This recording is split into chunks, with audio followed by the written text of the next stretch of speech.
রাজধানীতে ঈদুল আজহার কোরবানির বর্জ্য দ্রুত অপসারণে মাঠে নেমেছে ঢাকা উত্তর ও দক্ষিণ সিটি কর্পোরেশন।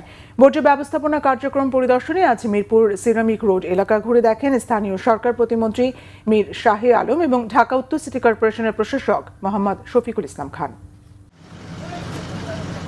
ঈদুল আজহার পশু জবাই ও মাংস কাটাকাটির পর নগরীকে পরিচ্ছন্ন করতে প্রধানমন্ত্রীর নির্দেশনা অনুযায়ী কোরবানির বর্জ্য অপসারণের লক্ষ্য নিয়ে কার্যক্রম শুরু করেছে ঢাকা উত্তর ও দক্ষিণ সিটি কর্পোরেশন।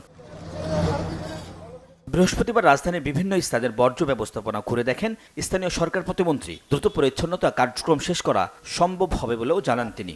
আমরা ইনশাআল্লাহ বিশ্বাস করি, যেহেতু ওয়েদার ভালো আছে, আমরা রাত 2টোর অনেক আগেই পরিষ্কার কার্যক্রম উত্তর সিটি এবং দক্ষিণ সিটি সমাপ্ত করতে পারবে। এর বাইরেও আগামী 2 দিন আমরা পরিষ্কার পরিচ্ছন্ন অব্যাহত রাখবো, যেহেতু অনেকে কুরবানি আগামীকাল এবং পরশু দিবেন। কোরবানি বর্জ্য ব্যবস্থাপনায় 72 ঘন্টার সমন্বিত অ্যাকশন প্ল্যান হাতে নেওয়া হয়েছে বলে জানান ডিএনসিসি প্রশাসক শফিকুল ইসলাম মিল্টন। সরকার ঘোষিত 12 ঘন্টার মধ্যে যে বর্জ্য অপসারণের ঘোষণা দেওয়া হয়েছে, আমরা আশা করছি প্রথম দিনে তার আগেই আমরা শেষ করতে পারবো। পরবর্তী দিন এবং তৃতীয় দিন 72 ঘন্টার ঢাকা উত্তর সিটি কর্পোরেশনের পক্ষ থেকে বর্জ্যকে অপসারণ করার জন্য একটা অ্যাকশন প্ল্যান করা হয়েছে। সেই প্ল্যান অনুযায়ী আমরা কাজ করছি। কলাবাগানের এসটিএস থেকে মাতুয়া ল্যান্ডফিল্ডে বর্জ্য স্থানান্তরের মাধ্যমে বর্জ্য অপসারণের আনুষ্ঠানিক উদ্বোধন করেন ঢাকা দক্ষিণ সিটি কর্পোরেশনের প্রশাসক আব্দুস সালাম।